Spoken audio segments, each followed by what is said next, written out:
Hi, I'm Phyllis from southernfrugal.com. This afternoon we're going to make some red rice. Now this is going to be Gullah Red Rice. Now Gullah is a language really and a people that live on the Sea Islands of South Carolina. Now, they were originally brought over to South Carolina as slaves for the white plantation owners. Now during that time they grew indigo, rice, and cotton, and I think they just started out with just indigo.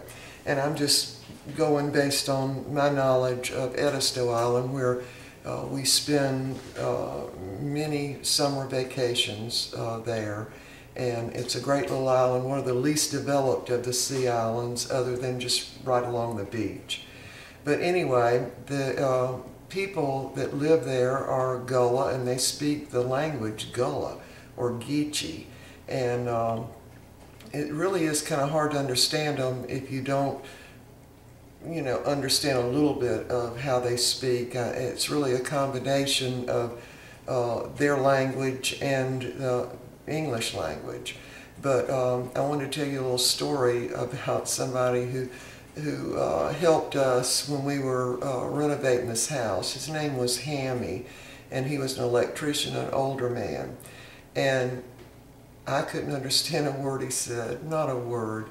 Now my husband could understand it pretty good because he had worked down at Sullivan's Island and Mount Pleasant in some of his younger years, and he got to where he could understand it pretty good. So anytime any decision was to be made to do with electrical, where you wanted to plug in or whatever in the house, and Hammy would be trying to talk to me, and I'd have to go to my husband and say, well, what did he say? I could not understand him. But over the years, we actually renovated this kitchen again, and I wanted to really do a lot of it myself, and I wanted to learn how to do the electrical. So Hammy came over, and I could understand him pretty good by then.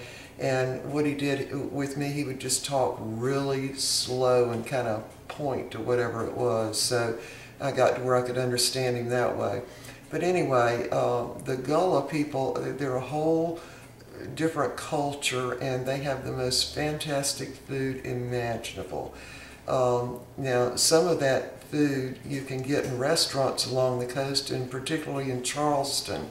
But one of the things that they make is red rice. Now, the restaurants have how shall I put this, hyped it up a little bit, and put smoked sausage in it, and all kinds of chicken, all kinds of things. But originally, red rice was just that. It was red rice, and they cooked really with what they could grow, in their area. Now, after the Civil War, I think originally they were planning to give these people some land, but then I don't know what happened. But anyway, the plantation owners came back, and the Gullah people actually ended up working for them, and some of them were tenant farmers, but they still raised their own food. So in the Gullah culture, you're going to find a lot of ways to fix seafood, a lot of different ways to fix grits, like for instance, gravy on fried fish. I never heard of that before, but it's absolutely delicious. And they do spice their food up a lot. So the people that went and got slaves from Africa went to Sierra Leone, that's the name of it, on the west coast of Africa. And in that area they grew rice. So when all the slaves were over here and working for the plantations, they sort of showed them how to grow rice. You could grow rice on these sea islands. So that became a really big industry in the South. But anyway, they've maintained their culture, which is great. And they've got some restaurants that are run by Gullah people, and the food is absolutely delicious. But anyway, I'm going to fix some, what I'm going to call Gullah Red Rice. And it's not going to have any smoked sausage or chicken or shrimp or anything like that in it. It's just going to be Gullah Red Rice. So we're ready to get started now. The first thing you'll need Of course, you'll need the rice. And we're going to actually bake this rice in the oven. Now, this is 2 cups of rice, just in a casserole. It's not cooked or anything. Now, I'm actually just using jasmine rice, but any long grain rice would work. All right, the next thing we're going to do is we're going to add about 1.5 cups of chopped onions to some oil and just get them, you know, just cooking a little bit. We don't want to like brown them or anything, so we just use maybe about 3 tablespoons of oil, and I'm just using just regular vegetable oil. And I use my little Vidalia Chop Wizard, and this works out to be 1.5 cups of chopped onion. Now, this is just regular white sweet onion. They're really like Vidalia onions, only they're grown in North Carolina, but they're still pretty sweet. So we're going to dump those in.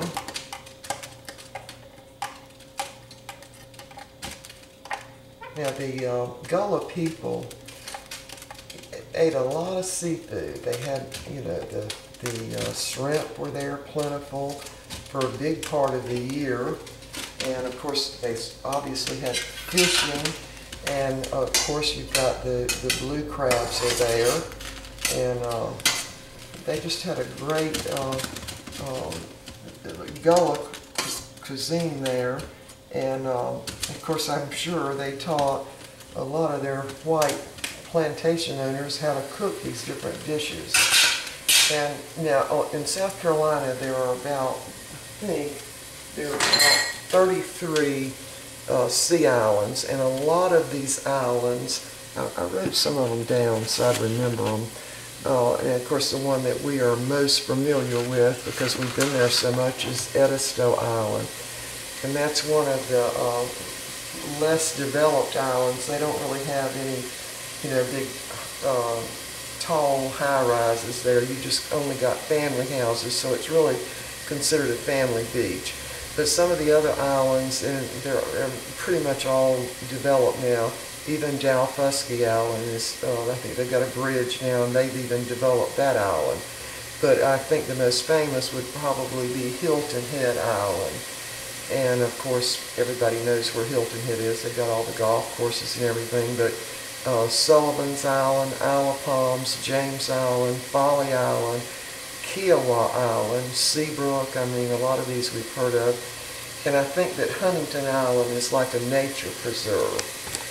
Anyway, I'm just going to keep talking about this Gullah population while cooking these onions. So, I remember reading when we were at Edisto one summer, they always have a lot of books, you know, in these houses at the beach. And one of the books was a diary from a man who had owned one of the plantations there on Edisto Island. And one of the things I thought was just so fascinating, they had a small island close to Edisto Island. I don't even know what the name of it was, but they called it Hog Island. And the reason they called it that is because all the plantation owners put their hogs there. And then in the fall, around October, they would have a hog killing and, you know, kill the hogs. Of course, the hogs were reproducing, so, you know, and mixing up with each other. And so every October, all the plantation owners would have a hog killing, and, you know, of course, then they'd smoke the meat and everything. But I thought all that was very, very interesting. Now, they did have a lot of sickness and disease. And back during those days, you know, if somebody got injured bad, like even sometimes a broken arm, if the bone, you know, came through the skin and it got infected, I mean, they died. They just didn't have any antibiotics or anything back then. So it was kind of a hard life on everyone. But the Gullah people were a hardy people, and so a lot of them were actually immune to like yellow fever and also malaria. And so what happened during the summer months, the white owners went into Charleston to their city homes and, you know, left the Gullah people or their slaves on the plantation. So they just developed their own culture there, and that's where their language came from. Some of it they've identified as being from West Africa and mixed in with English, and they understand each other perfectly. And really, when you're around them a while, you understand them too, but it's hard sometimes when you first hear it to know what they're saying, and you can see the effects of the Gullah language. Really, even in some of the people that live in our town, you can hear some of the terminology that they use. It's very interesting. But anyway, the subject today is their food. It is so, so good. They really know how to spice up the food, and one of the things that they do so well is everything is pretty much fresh. So when they make an okra dish or tomato or whatever, or collards, it's fresh. Now, they do a lot of stuff with rice and a lot of stuff with grits. Now, the grits would be stone ground grits, because back then that's all they had was stone ground. They just happened to taste the best, okay? But anyway, so our onions now are pretty well cooked. I taught my way through that, right? All right. So now what we're going to do is add a whole bunch of garlic, probably about 2 tablespoons, right in on top of the onions. That's all for that one. I knew that wasn't going to be enough. I'll just dump a little more in. This is a cheaper garlic, so it doesn't smell as much as the other. So at least 2 tablespoons of just regular garlic powder. That would be the better brand.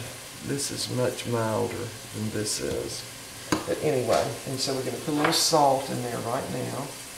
Go ahead and open this up. Sprinkle that all around. And now,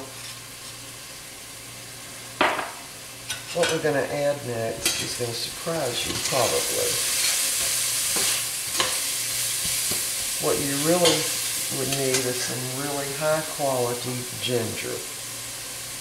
This is what I'm going to use. This is the kind of ginger you use on fruitcakes or in fruitcakes. And every year, because you can't really buy this except at Christmas time, what I do is usually buy 2 or 3 of these little packs. And anytime you have nausea or anything, you can just chew on a little piece of ginger and it just like goes away. But anyway, this red rice is going to have some ginger in it. So what I'm going to do is put a couple of pieces in while I'm cooking it. I'm not going to chop it up or anything because I just want the flavor. So I'm going to go ahead and put that in.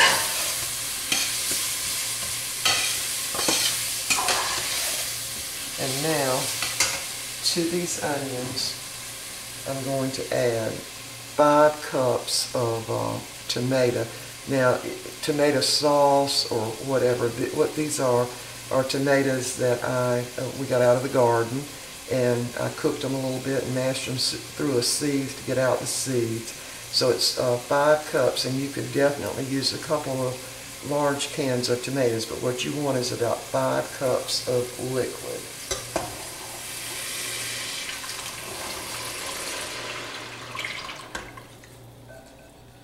Alright, so I'm just going to let that come up to a boil and cook for just a little while.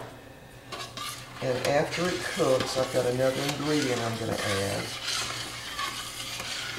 And you kind of think you're making spaghetti sauce a little bit, wouldn't you? But you're not. You're making red rice. Alright, so once this comes up to a good hefty boil, we'll be back.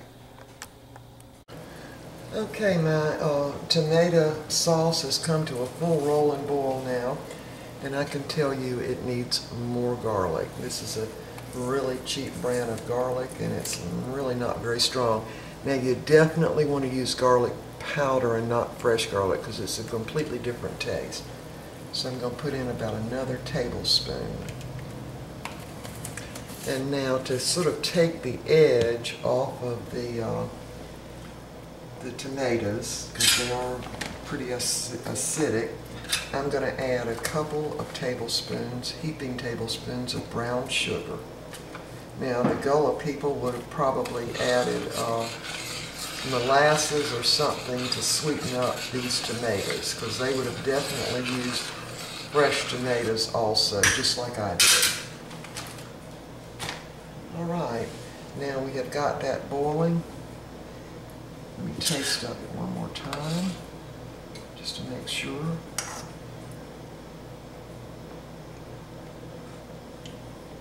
Okay, that seems fine to me. All right, now we are going to pour it over this 2 cups of uncooked rice.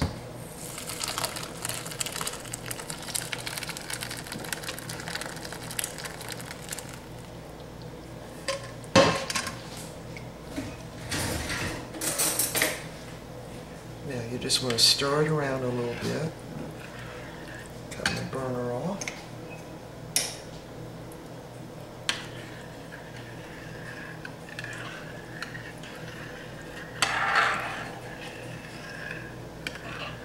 You don't want to see any rice on top. You want it all down below. All right, we're going to put this in the oven at 350 degrees for about 30 minutes. That way my rice should be completely done by then, and we'll show you what it looks like. So we'll be back then. I forgot to tell you about the ginger. Now if you're using fresh ginger in this, you would just use maybe about a tablespoon. But I was using the dried sugared ginger, and so I just took it out and I've chopped it up, and now I'm going to put it in the rice and tomato mixture and let it cook in the oven for about 30 minutes. Sorry, I forgot that. All right, we'll be back. All right, our red rice is done. Now, I will tell you that, now this is jasmine rice, so if you're just using regular long grain rice, you might not have to add extra water, but I had to add about 3/4 a cup of extra water because the jasmine rice really does take up more water. All right, so let's have a look at this. And jasmine rice is a sticky rice, so it sticks together.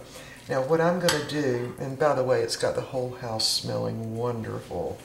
I am going to separate this into about 6 meals for us because I serve this as a side meal with collard greens or either kale also, and you know, maybe a pork chop or something like that, or you don't even have to have meat. You know, it'd be a great meal with just the collards and the red rice. So anyway, I hope you'll try this. We really super like it, and this is Gullah Red Rice. And this is exactly how they make it in the Sea Islands of South Carolina. And you will notice there's no chicken, shrimp, or sausage of any kind in it, even though you could put some in it. But if you want it authentic, this is it. Just plain red rice. All right, see you next time.